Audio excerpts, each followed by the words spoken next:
جو شخص ایسا مریض ہے جس کی مرض دوسرے کو منتقل ہو سکتی ہے، وہ صحت مند آدمی کے قریب نہ جائے، یا صحت مند آدمی اس کے قریب نہ جائے، ان کا فزیکل کانٹیکٹ نہ ہو،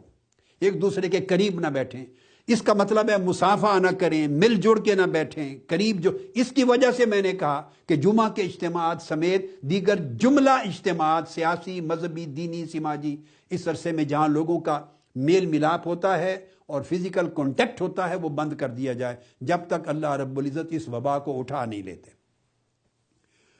تو دوسرا معنی محدثین نے اور شارحین نے جو لکھا ہے ممرض اور مصحح کے بارے میں، وہ ممرض کہا جاتا تھا ایسے لوگوں کو جن کے پاس مویشی ہوں، اونٹ ہیں، بکریاں ہیں،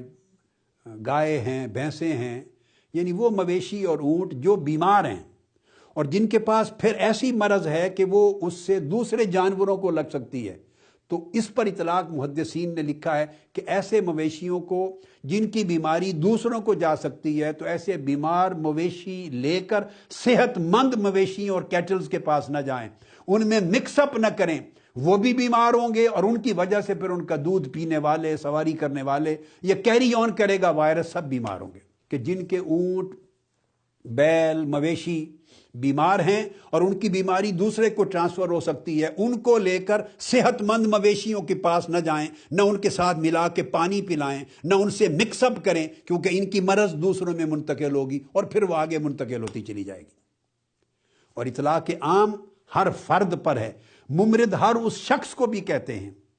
کہ جس کی مرض کنٹیجیس ہے، جو دوسرے کو منتقل ہونے والی ہے، جیسے کورونا وائرس ہے کہ جو دوسرے کو مریض کر سکتا ہے، جس کی مرض دوسرے کو ٹرانسفر ہو سکتی ہے، وہ انسان ہے خواہ جانور ہے،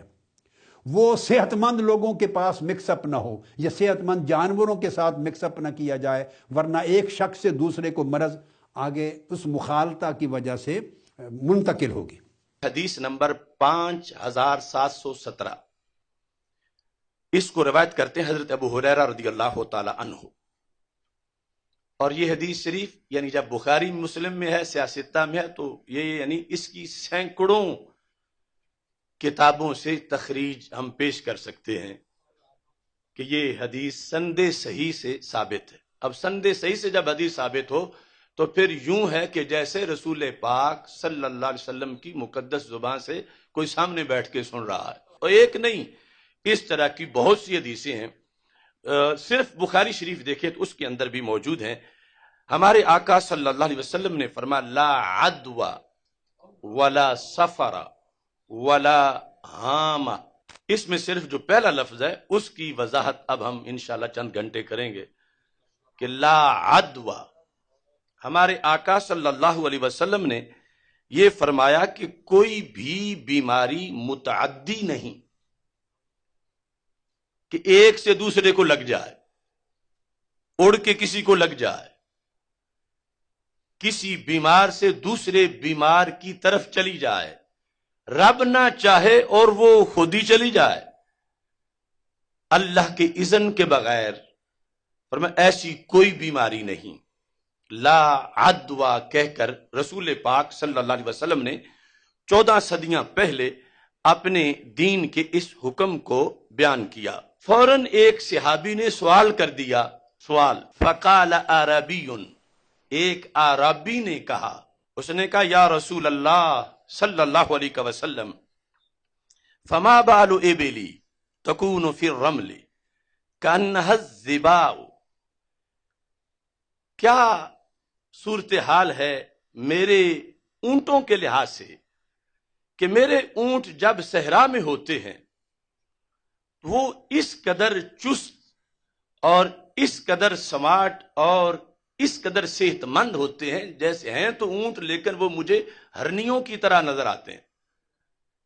یعنی وہ سست نہیں ہوتے بلکہ اس قدر چاقو چوبند ہوتے ہیں۔